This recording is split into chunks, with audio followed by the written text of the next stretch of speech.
Bienvenidas, bienvenidos y bienvenides a La Verdad es Relevante, este programa que hacemos gracias a la colaboración entre Radio AMLO, el Instituto Nacional de Formación Política de Morena y la Brigada para Leer en Libertad.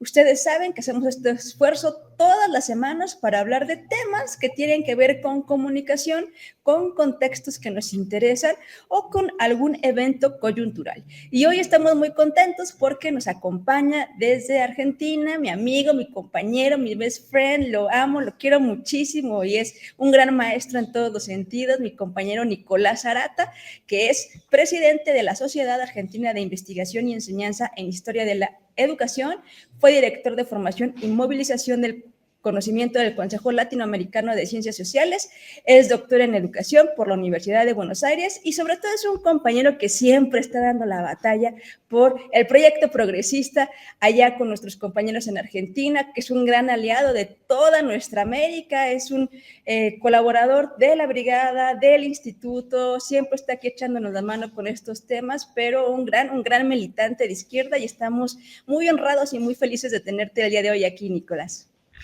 Bueno, Daniela, muchas gracias. ¿Qué decir después de esta presentación? Más que agradecer, bueno, nada, profundamente tu amistad y también, por supuesto, enviarle un gran saludo a las compañeras, a los compañeros, a los compañeros que nos estén escuchando en mi querido México, que forma parte de nuestra querida América Latina y el Caribe, ¿no? Que es ese espacio tan querido por todos nosotros, pero también al mismo tiempo un espacio que en el presente está atravesado por tantas y tan fuertes disputas como vamos a conversar hoy. Y bueno, Nicolás, vámonos ya directamente. Hoy te estamos invitando porque es de todos conocido lo que está pasando en Argentina, número uno, con la llegada de Milei desde hace algún tiempito ahí con ustedes, con ese tremendo presidente que se cargan allá nuestros compañeros argentinos. Pero ahora estamos hablando en particular y te invitamos para que hablemos de lo que está pasando con la compañera Cristina Fernández y con todo este evento que está tratando de inhabilitarla de por vida, de sacarla de la carrera por recuperar el gobierno allá en Argentina, pero sobre todo también de recordar que esta derecha está organizada mundialmente y que siempre va en contra de los gobiernos progresistas, ocupando estrategias de golpeteo mediático, agarradas también a el Poder Judicial, que hoy, tú sabes perfectamente, Nicolás, acá en México dimos un paso enorme, el antídoto para evitar el lawfare en muchos sentidos, con afortunadamente el 1 de junio pudimos votar por primera vez por este nuevo poder judicial, que ya no esté al servicio de estos grandes poderes, que se dedica a lo que tiene que dedicarse, que es a darnos justicia a los mexicanos y no meterse en cuestiones políticas, como normalmente hemos visto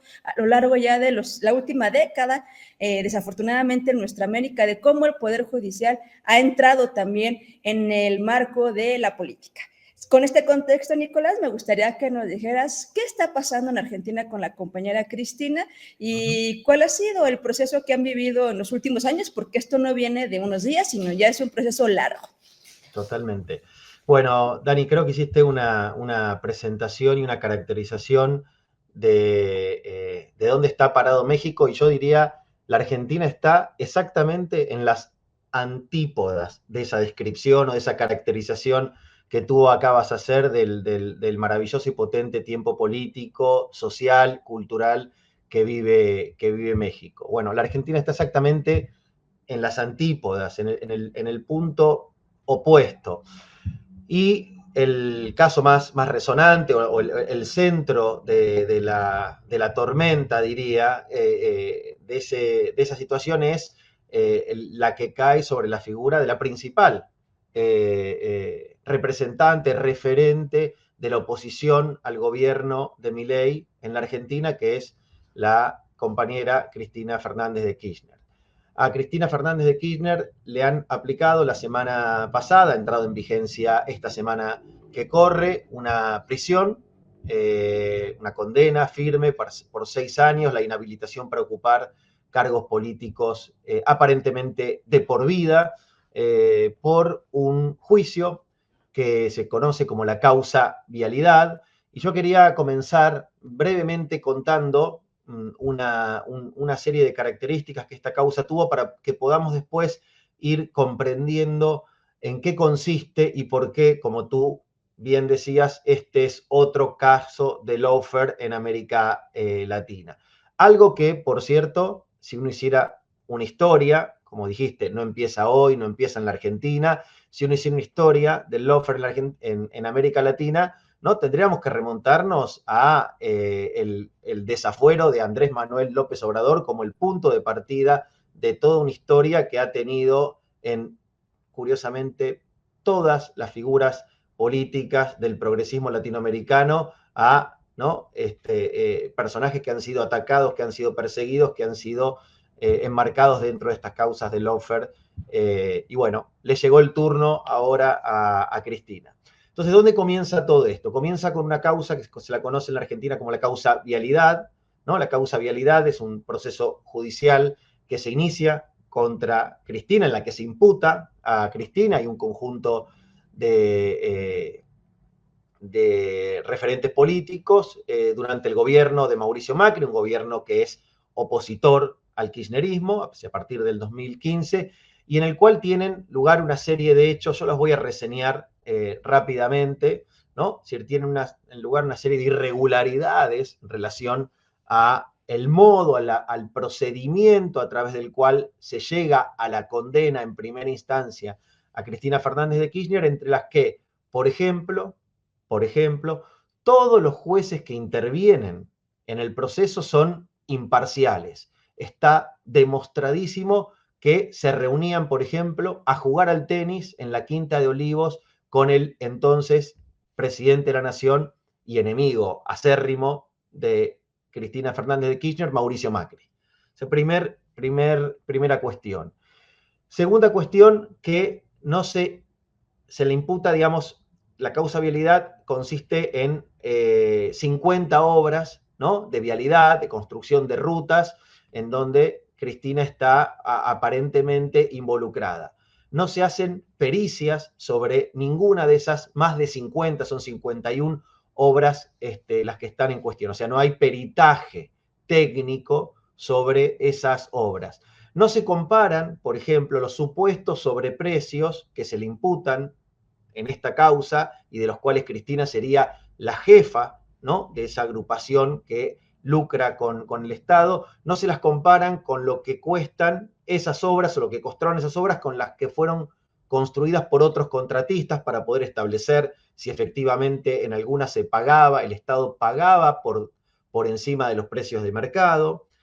Se presentan pruebas falsas que ni siquiera se exhiben en el juicio y sobre todo no se le permite a Cristina, a la defensa de Cristina, responder sobre esas evidencias que son presentadas. Es decir, bueno, demostrar, ¿no? A través de pruebas que esas evidencias, insisto, que se exhibieron no son verdaderas.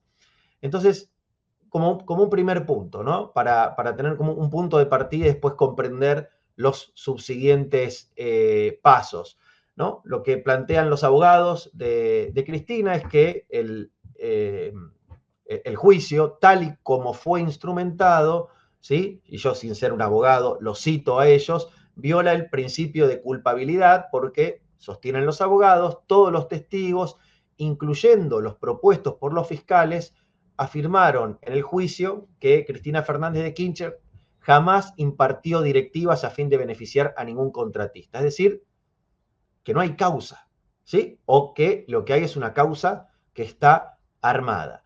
Entonces, frente a eso, segundo punto, no podemos no hacer una lectura política de esto. Es decir, no estamos frente a un acontecimiento estrictamente jurídico, sino que estamos frente a un hecho que es, por sobre todas las cosas, político. Y política tiene que ser nuestra lectura de tal asunto si queremos darle y comprender la real dimensión que tiene.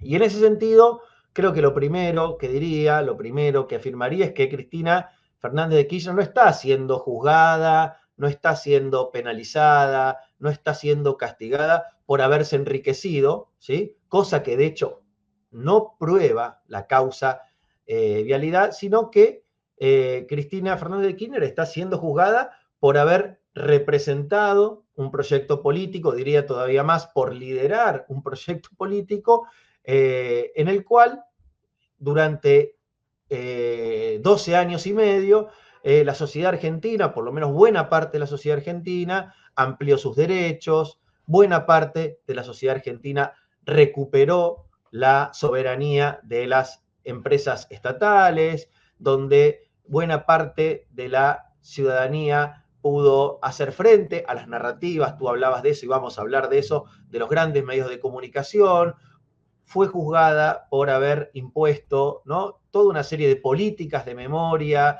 que recuperó el lugar de nuestras abuelas y madres de Plaza de Mayo y puso en la cárcel a muchísimos genocidas, ¿no?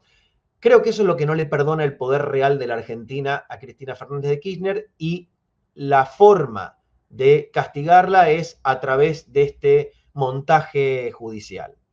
Entonces, digo, como para conversar, yo diría que aquí se está repitiendo una receta que yo creo que comenzó el 7 de abril de 2005 en la Ciudad de México con el desafuero Andrés Manuel López Obrador. Es decir, se genera un clima mediático, ¿no?, que es imposible sin la connivencia de algunos medios de comunicación, no vamos a generalizar, no es bueno generalizar, pero de los medios que tienen más poder en la Argentina, ese clima mediático va generando en la conciencia de la gente, ¿no?, una situación de enorme malestar, todos los días, a toda hora, permanentemente, ¿no? Se le va infundiendo a esa gente un estado de ánimo en relación a una persona, a una figura política, que termina, por supuesto, en un linchamiento mediático.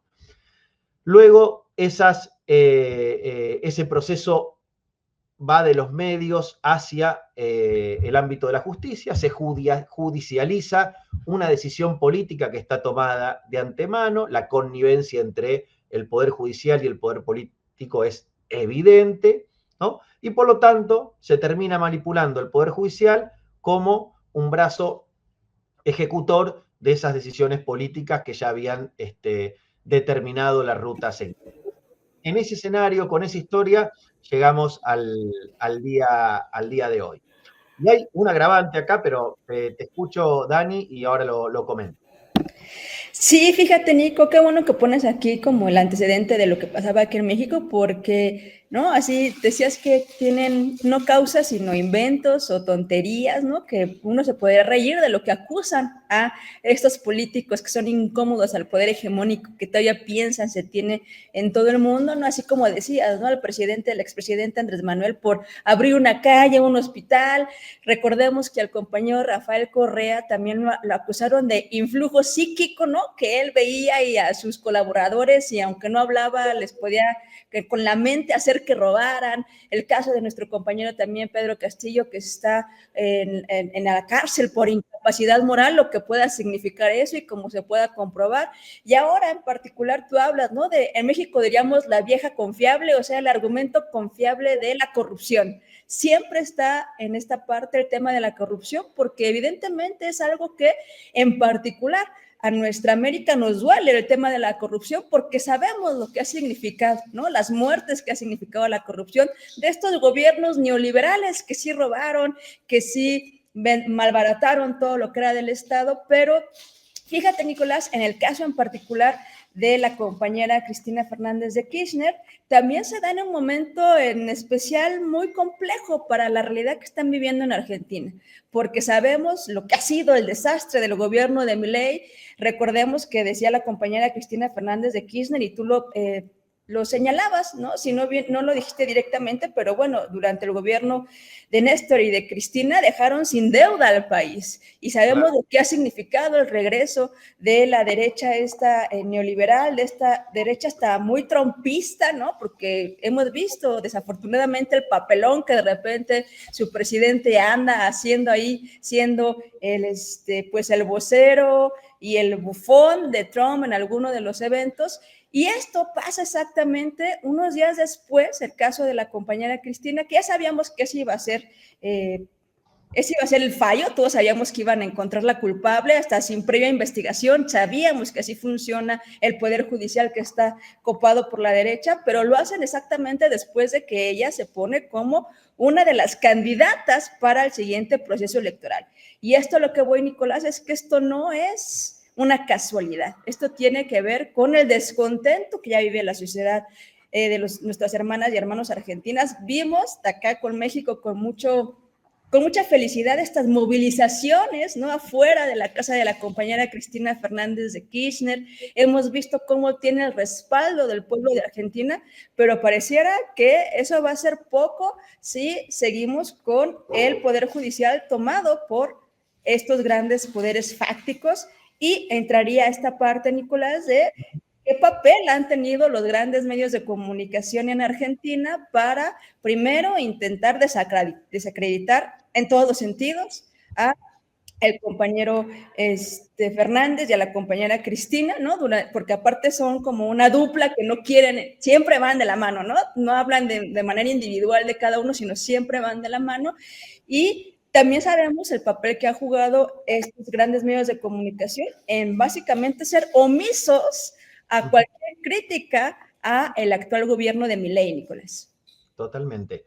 Mira, hay un hecho que no podemos obviar y en el cual, de nuevo, ¿no? Está envuelto este entretejido de poder mediático, político, económico, nacional, transnacional, que es muy, muy, muy importante en esta historia.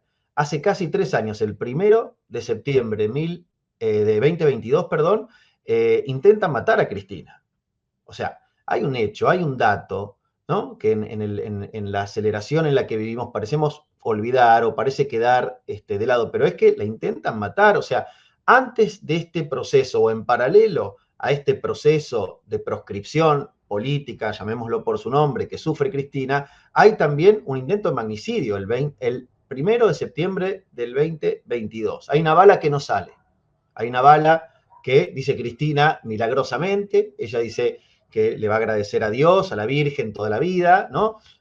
Por esa bala que no salió y no logran, ¿no? Cumplimentar el plan. Tampoco sale la justicia, curiosamente, a investigar no quiénes son los autores materiales, sino quiénes son los autores intelectuales de ese hecho. De nueva cuenta, ¿no? Muchos de los jueces que llevan adelante esta causa, la causa por el intento de asesinato de Cristina, la causa vialidad, a la que hacíamos referencia hace un momento, tienen probadas relaciones de connivencia con la derecha argentina, representada por Mauricio Macri, ¿no? Como lo mencionamos, y por supuesto, como tú traes a colación, por el actual gobierno de Javier Milei. O sea, eso está sobre el tapete, ¿no? Este es un asunto que está sobre el tapete. Y creo que tampoco puede obviarse, de nuevo, que de los 3 jueces que integran la actual Corte Suprema de Justicia de la Nación, 2 fueron nombrados por decreto. Fíjate la distancia, por eso yo decía, ¿no? Que estamos en las antípodas. Mientras México elige a sus jueces a través de una votación popular, en la Argentina, 2 de los 3 jueces que conforman la actual Corte Suprema fueron elegidos por decreto, por un decreto presidencial. Luego, convalidados por el Congreso, pero digo, la historia también va marcando y va dándole improntas a esta situación tan vergonzosa en la que vivimos. Y agrego una cosa más, que tiene un correlato en la actual situación de Cristina y que los medios de comunicación se encargan permanentemente de encender, que es que a la actual prisión domiciliaria se le están aplicando un conjunto de restricciones, es decir, a las visitas que puede recibir Cristina Fernández de Kirchner, cuando hoy, Dani, la mayoría de los represores que cometieron crímenes de lesa humanidad en la Argentina, que secuestraron bebés, que torturaron, que mataron, ¿vos creés que alguno de ellos no recibe cuanta visita quiere en el momento del día que quiere, sin ningún tipo de control? Es decir, hay acá una presa, ¿no? Política, una proscripta política, que es Cristina Fernández de Kirchner, contra la cual el poder se ha ensañado precisamente por eso, porque representa a la principal figura de la oposición al gobierno de Milei, pero no solo al gobierno de Milei. Lo del gobierno de Milei es circunstancial, ¿sí? Le presenta la principal oposición a la derecha fáctica que existe en nuestros países, que existe en México, que existe en la Argentina, que existe en Brasil, ¿no? Los paralelismos también con el caso de Lula, que no mencionamos, pero que deberíamos siempre recordar, son pasmosos. Bueno, en esa situación creo que nos encontramos. Ahora la pregunta es, ¿qué puede pasar? ¿No? ¿Qué puede pasar en este escenario en donde todo está en curso? Yo creo que no se ha dicho la última palabra, yo creo que todavía acá vamos a seguir viendo en los futuros meses movimientos en relación a este acontecimiento político que creo que marca un antes y un después en la historia argentina, y en el contexto de una Argentina que está al rojo vivo, ¿no? Es decir, una Argentina en donde el modelo económico que viene a proponer esta derecha radical o radicalizada o ultra, ¿sí? Es un modelo que no aguanta mucho tiempo más, que está sostenida, efectivamente, vos mencionaste al presidente Trump, ¿no? Que ustedes también en México lo padecen, lo tienen tan cerca, la verdad es que eso sí que no se los envidiamos, pero aquí, aunque estamos más lejos, lo sentimos los efectos de sus políticas y el efecto del alineamiento que Milei plantea en relación a ese gobierno muy, muy, muy fuertes, ¿no? Entonces ahí tenemos también una cuestión que creo que tenemos que pensar. ¿Cómo se sale de esto? ¿Cómo se enfrenta a esto? Bueno, es algo que seguramente podamos conversar. Sin lugar a dudas hay que pensar. Sin lugar a dudas creo que va a haber uno o dos elementos que van a ser clave. Primero, la capacidad de movilización que tengamos como sociedad, de movilizarnos masiva y pacíficamente en el marco de los derechos que nos asisten la democracia. Creo que eso es fundamental, cómo podamos ganar la calle, mantener presencia en la calle. Hoy es, de aquí a un par de días vamos a tener también una gran movilización en defensa de la universidad pública, que como tú sabes muy bien, está también padeciendo las políticas de Milei. Es decir, la capacidad que tengamos de movilización creo que es uno de los asuntos más importantes. Y el otro es cómo dentro del peronismo se construye un nuevo tipo de unidad, en el que creo que el desafío va a ser la capacidad de poder incluir a todos los sectores políticos que se coloquen en la vereda de la democracia, en la vereda de la defensa de la democracia. La lucha, creo que hoy está en juego, en curso, tiene que ver precisamente con eso, con la defensa irrestricta de las instituciones de la democracia frente al avasallamiento que plantea la ultraderecha de los valores, de las instituciones, ¿no? De los fundamentos democráticos. Pero creo que también el desafío va a ser radicalizarse, Dani. Creo que el desafío es unidad, pero también radicalización del discurso. Insisto, siempre dentro de las herramientas, de los instrumentos que nos da la democracia. Creo que ese es un enorme, enorme desafío en un país en donde me duele decirlo, la gente no tiene para comer, las empresas cierran todos los días, datos concretos de chicos que se desmayan de hambre en las escuelas, índices de desocupación que ya están alcanzando los 2 dígitos, un dato que hay que seguir muy de cerca, en provincia de Buenos Aires particularmente, donde se concentra, ¿no? la mayor parte de la población de la Argentina, y una crisis producto de la deuda externa que ha contraído la Argentina, primero con Macri y ahora con Milei, para mantener este modelo ficticio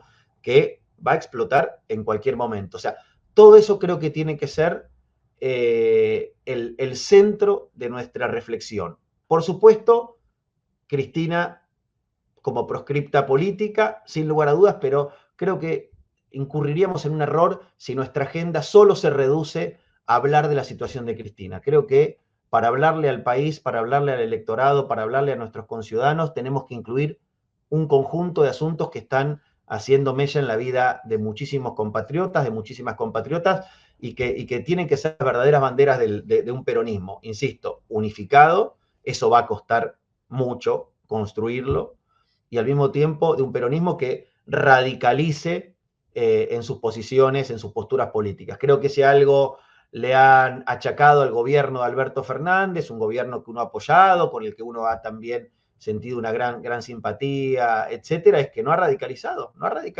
se ha quedado no se ha animado a cruzar la vereda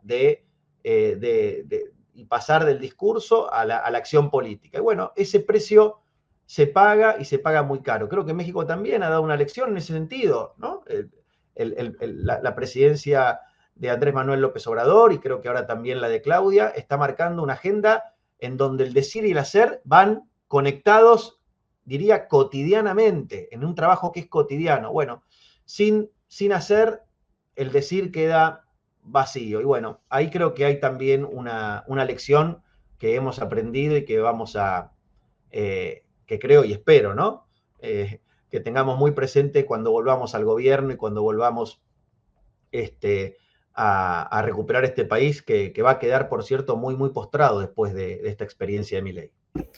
Fíjate, Nicolás, nosotros hemos hablado en otros momentos en que hemos coincidido, perdón, la reflexión que tenemos que hacer como gobiernos progresistas, ¿no? Más allá de estar lamiéndonos las heridas, tendremos que estar reflexionando qué pasó, qué dejamos de hacer para que desafortunadamente estos gobiernos de ultraderecha regresen.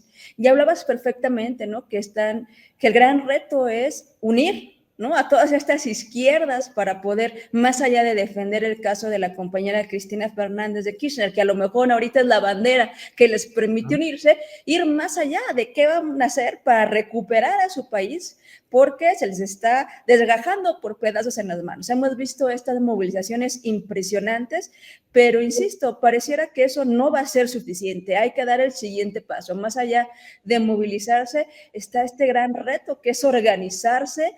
Tú hablas de una palabra que siempre es muy compleja porque a lo mejor la entendemos mal, que es la radicalización, porque siempre se piensa que radicalizarse es tomar las armas o ser violento, cuando en realidad cuando hablamos en las izquierdas de radicalizarnos es ir al punto o ir exactamente a la raíz de los problemas y ver cómo los vamos a solucionar, y es estar muy claros ideológicamente de que no estamos en estos momentos, como tú bien lo mencionaste, solamente luchando contra Milei o contra Trump, sino es contra esta gran derecha internacional que ellos sí se juntan y encuentran la forma de siempre estar oprimiendo a los pueblos, que lo único que quieren es una mejor calidad de vida, y esa es la lucha de la izquierda. Literalmente la lucha de la izquierda es que pasemos de la edad de los privilegios a un país en donde todos tengamos las mismas oportunidades, tengamos derechos, y no que sean prebendas por votar por algún partido político, sino simplemente una mejor calidad de vida.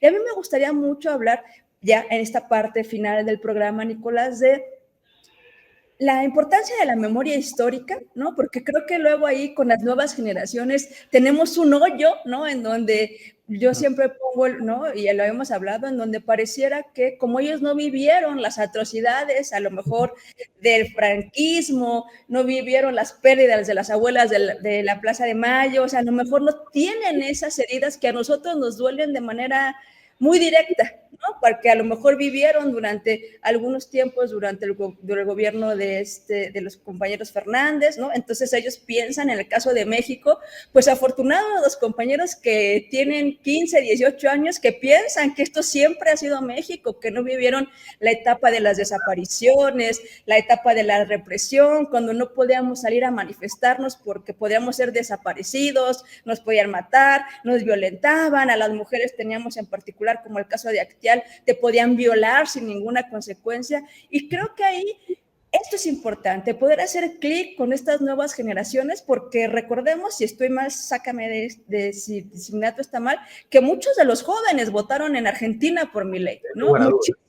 Muchísimos jóvenes votaron allá, Y siempre ha dicho, yo siempre tengo de referencia a la extraordinaria Gabriela Rivadeneira, ecuatoriana, que es una mujer tremendamente clara, que dice que también estos gobiernos progresistas, luego cuando sacan estos gobiernos progresistas a millones de personas de la pobreza, luego hay algo que falta, ¿no? Ya no hacemos ese trabajo de formación política, ese trabajo en la calle, en el territorio, y entonces todo este segmento de la mal llamada clase media, porque nunca somos clase media, sino siempre somos clase trabajadora, porque en el momento que dejemos de trabajar, dejamos de comer, de vivir, de tener casa, bueno, pareciera que en cuanto salen estos grandes sectores de compañeras, compañeros y compañeros de esta pobreza en la que los gobiernos neoliberales estaban y con los gobiernos progresistas tienen una mejor calidad de vida, entonces pareciera que pierden la ideología, pareciera que muchos de ellos pierden la idea de la defensa de clase y ahora buscan ser aspiracionistas,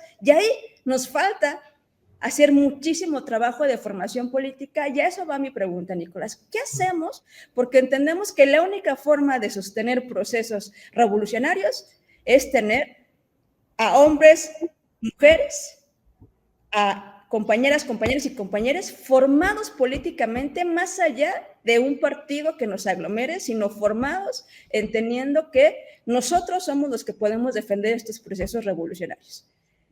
¿Qué nos hace falta para no caer otra vez en estos péndulos que ya hemos hablado? Ya pasó en Brasil, ya pasó en Ecuador, está pasando en Argentina. ¿Qué nos hace falta?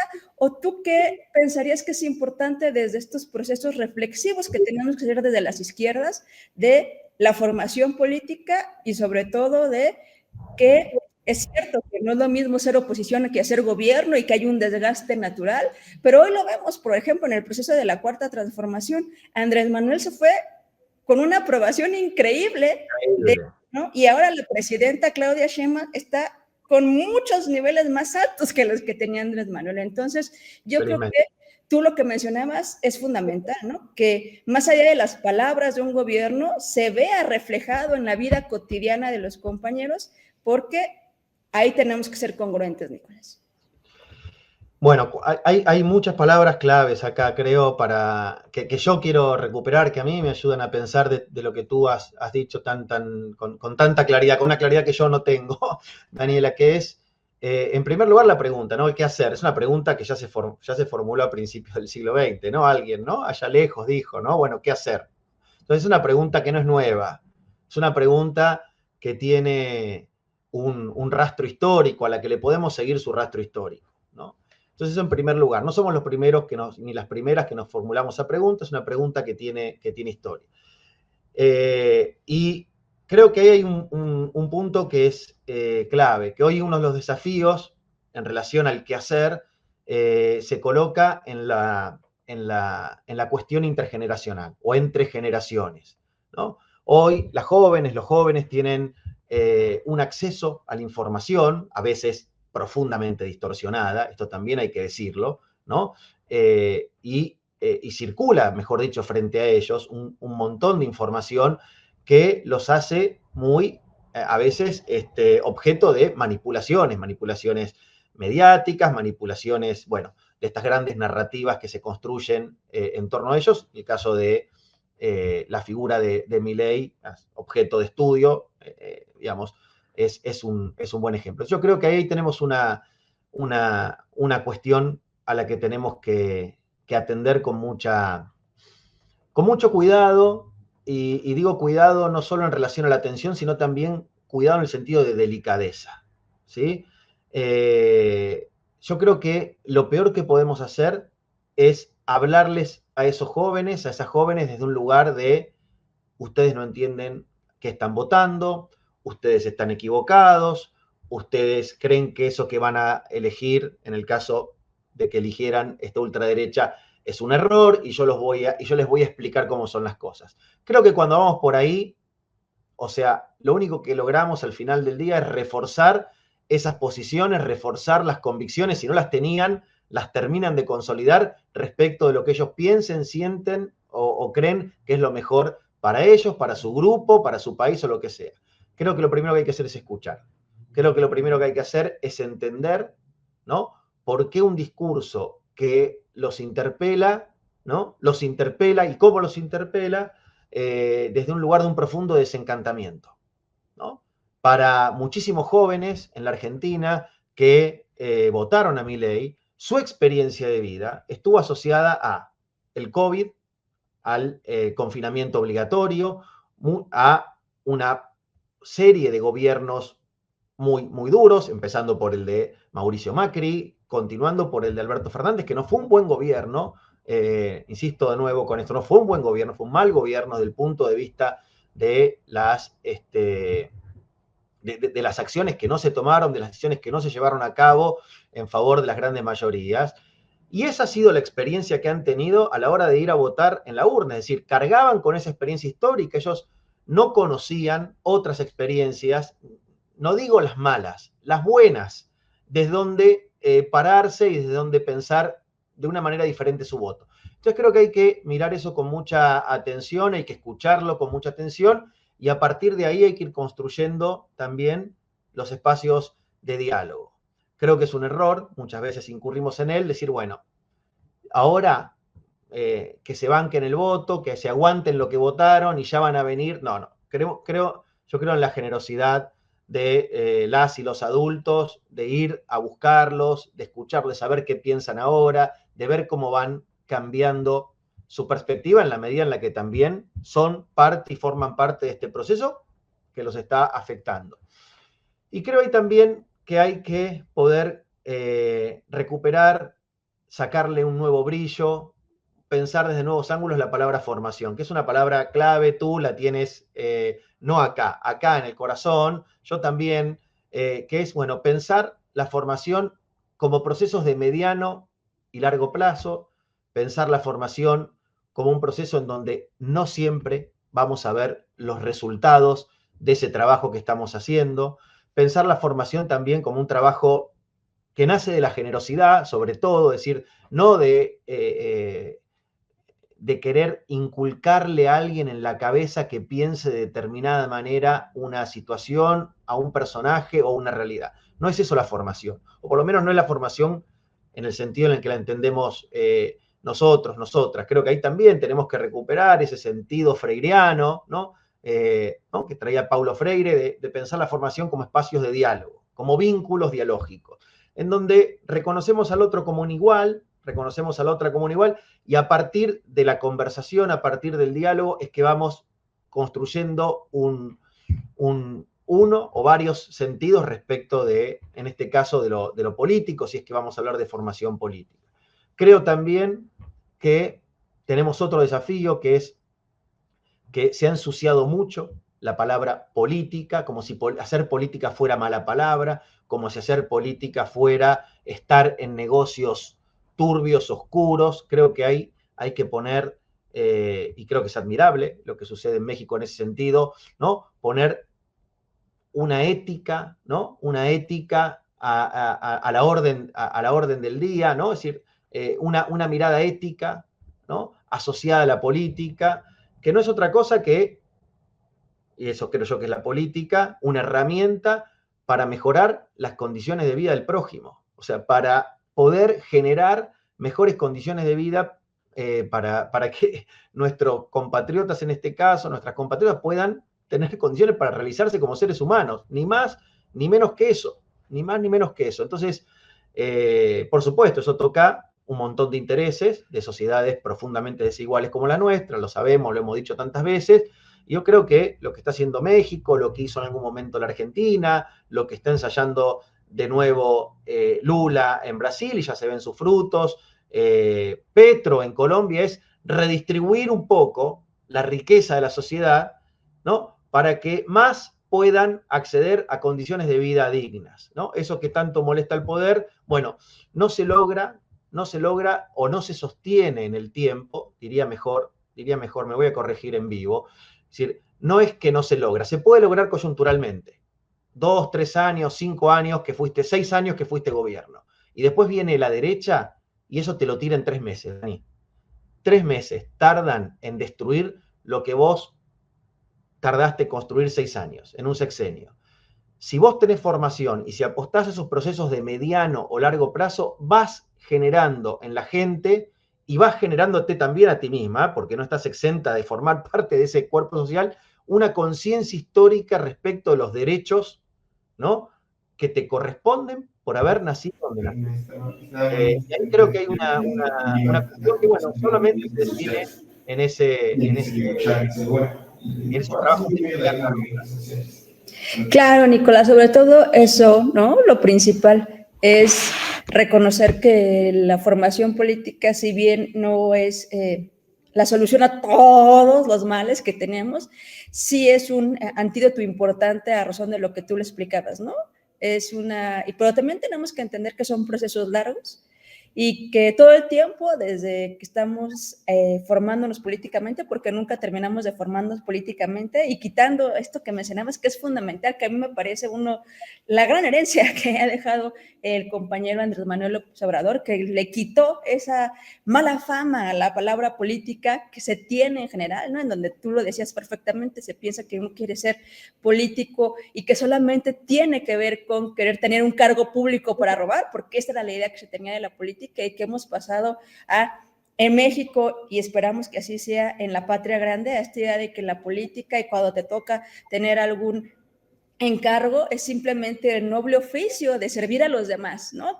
Y en general eso es, ¿no? En nuestra vida cotidiana, aunque no tengamos ningún cargo de representación popular, la política la deberíamos de entender como eso, el noble oficio de servir a otros compañeros, de pensar en la comunidad, de quitarnos esta idea neoliberal del individualismo, de mientras yo esté bien, que los demás le hagan como puedan.